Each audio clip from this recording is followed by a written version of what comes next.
সূর্যটাকে ধরতে চাচ্ছি টুপ করে, কিন্তু টুপ করেই সূর্যটা চলে যাবে। আমি একটু উঁচুর দিকে উঠতেছি। সো ওই যে নিচে ওইটা একটা খুবই দামি এরিয়া, মানে ক্রস, জায়গাটার নাম হচ্ছে ক্রসিংস। এনিওয়েজ খুব সুন্দর জায়গাটা। ভেতরটাতে ঢুকলে বোঝা যাবে যে সব বিলিয়ন টাকার বাড়ি।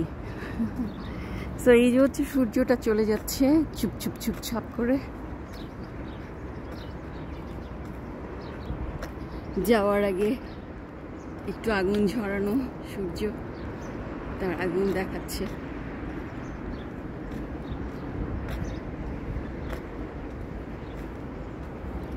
এটা ঠিক আমি যেখানটাতে থাকি তার সামনেই। এদিকটা একটু উঁচু নিচু পাহাড়ি মনে হচ্ছে দেখে।